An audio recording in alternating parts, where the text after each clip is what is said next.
glory days for Laura Branigan. Gloria is one of the biggest songs of the year, and that makes Laura Branigan one of the big pop singing stars of the year. We're going to be talking with her, but first let's see what that song Gloria is all about.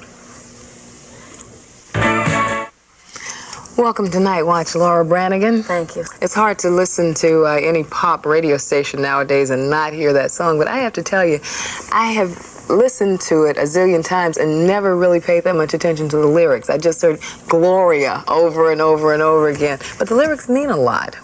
There's a history to that, and a reason that we're hearing those lyrics and not the original ones. What's that story? Well, you know, the song originally was an Italian song and was originally a love song and a big hit in Europe about 4 years ago by Umberto Tozzi.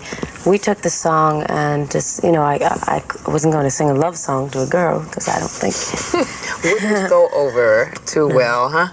And so I sat with the writer, Trevor Veach, who was going to write the lyrics, and you know, I had known people that have gone through what Gloria has gone through, and that is what happens, I think, with so many people is they get in the fast lane and they really lose track of what they are about. They lose the essence of themselves, and they're so concerned with keeping up and chasing other people down and trying to get sort of that false build-up for themselves. And so what I'm doing in the song Gloria is telling her, Gloria, you better slow down, honey.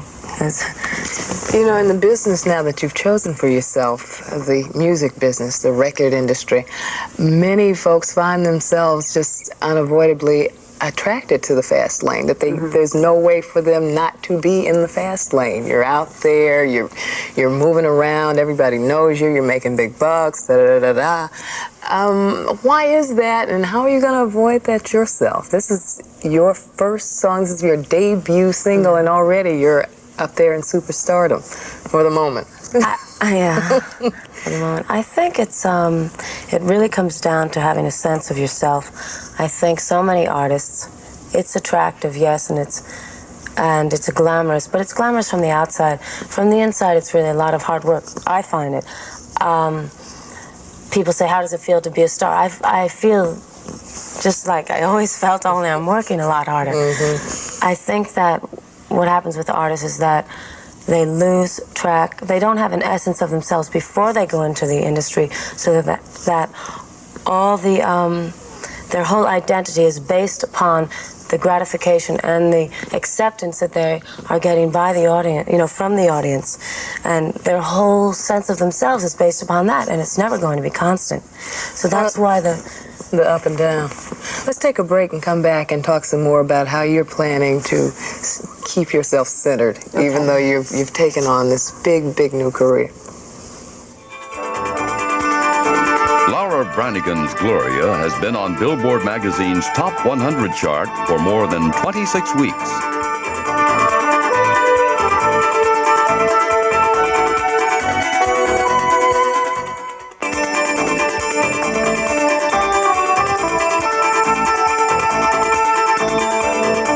Talking this morning with Laura Branigan.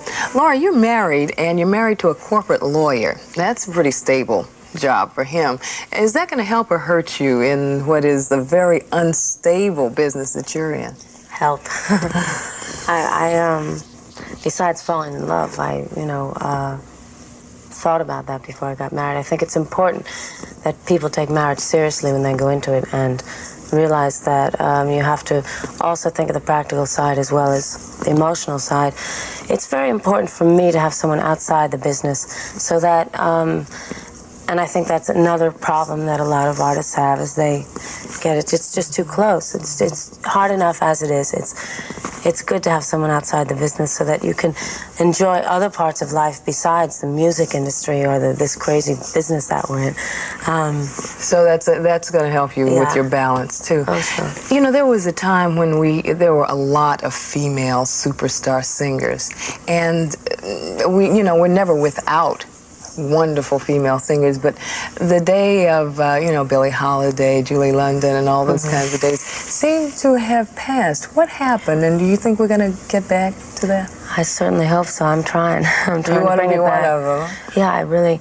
Billie Holiday was one of my idols, Edith Piaf. I feel that somewhere along the way, the emotion went out the window a little bit.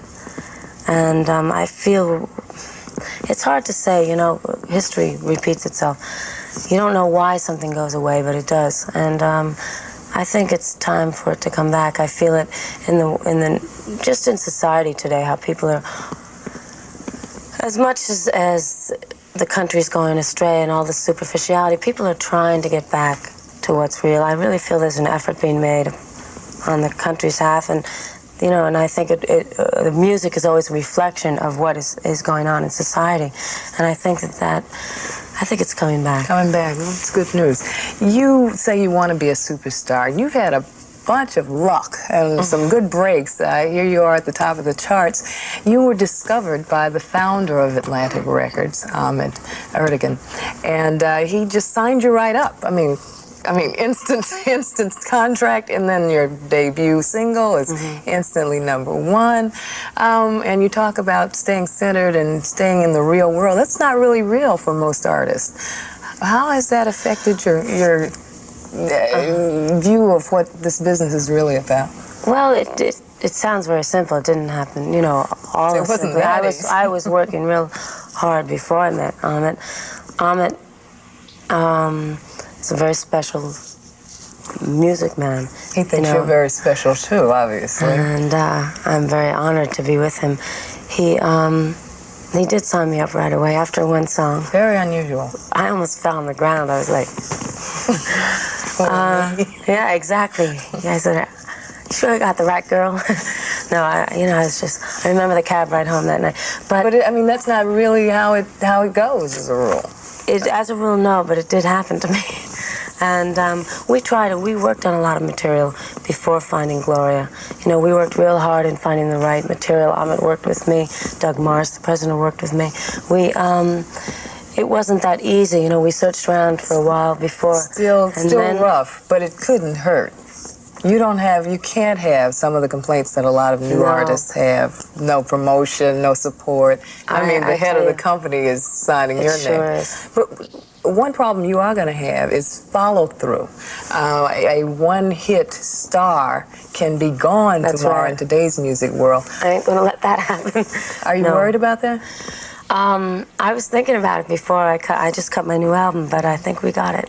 You think you may have some follow-through? Well, Laura, thank you. Much good luck to you in your quest, and we'll be listening. Thank you. Okay, Laura Branigan. Nice meeting you.